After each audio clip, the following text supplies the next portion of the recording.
Hi, my name's Johanna Sawyer Clausen, and this is my video presentation for my Technology Tools for Teachers class. The PowerPoint that I'm going to show today is one I used last week with my 5th, 6th, and 7th grade geography students.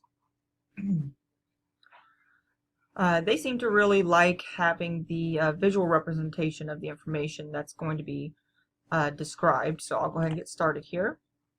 So here's geography. And what is geography? Now, when I teach, I generally try to encourage and facilitate discussions to learn the information. So you're going to see some blanks, and that's because I want them to be able to fill in that information for themselves. And I've actually printed out these slides so that they can do just that. So these slides act as guided notes as well as a presentation. But anyway, I asked them what is geography, and I got different ideas. But basically, it's the study of the physical and atmosphere of the Earth and how humans affect and are affected by them. And why should we study it? And I really couldn't get a clear answer or consensus as to why we should study geography until I asked them, well, what if you were building a house? Would you want to build it over top of somewhere that you know there's a pothole underneath, and then your house would collapse? And then they finally got it. Oh, okay, we should study it to know where we should build houses, where we could put roads, where we can find food and water. So those are just some of the reasons why we should study geography. What is a map? Well, I got a lot of answers about that. It shows where states are, it shows where rivers are. And that's basically what maps are. It's a physical representation of an area of land or sea, and it shows different areas like cities or continents or the ocean. Just depends on what type of map that it is. Now, who creates maps? And they said map maker, which is of course correct, but there is a specific name for that person that's called a cartographer. And it's made much easier now that technology is advanced as such that they're actually able to get above the land and using satellites and whatnot to really map out areas. But they used to have to do this through the stars and then through exploration. So there's 3 different types of maps. There's a physical map, a political map, and a special purpose map. And the names are pretty much self-explanatory. They describe the type of map that we're going to be looking at. So the first is a physical map, and it's a map that shows land and water features.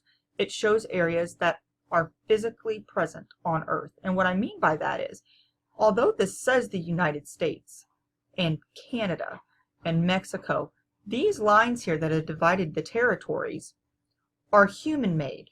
They're man-made. These are not, if you were to look at a satellite image of North America, you would not see those lines. So those are human-made.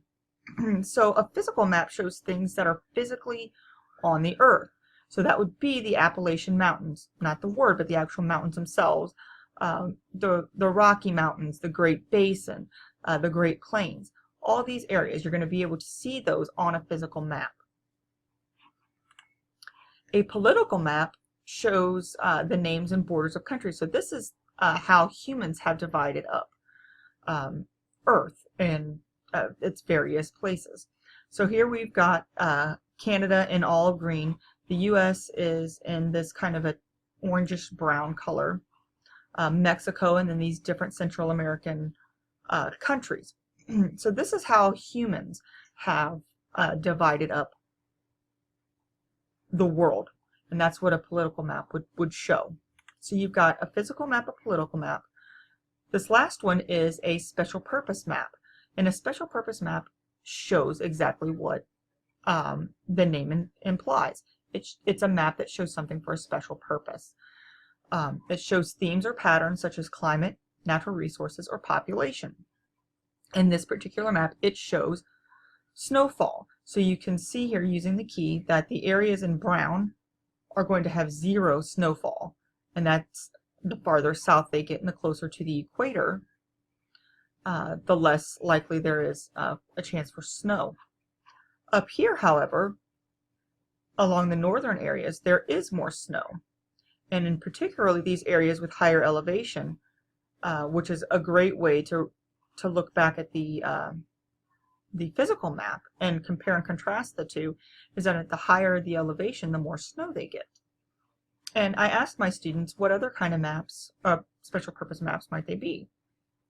And they came up with some really good ones. They've got rainfall, they can show population, they can show heat, hours in the day, that kind of thing. Anything that needs a special purpose map is what you're going to use. So there are 5 themes of geography. There's location, place, human environment interaction, movement, and region. And one of my students said at the last school she was at, they came up with a really good an acronym called Mr. Help. So if we were just to switch these names around here, it would be movement, region, human environment, location, and place.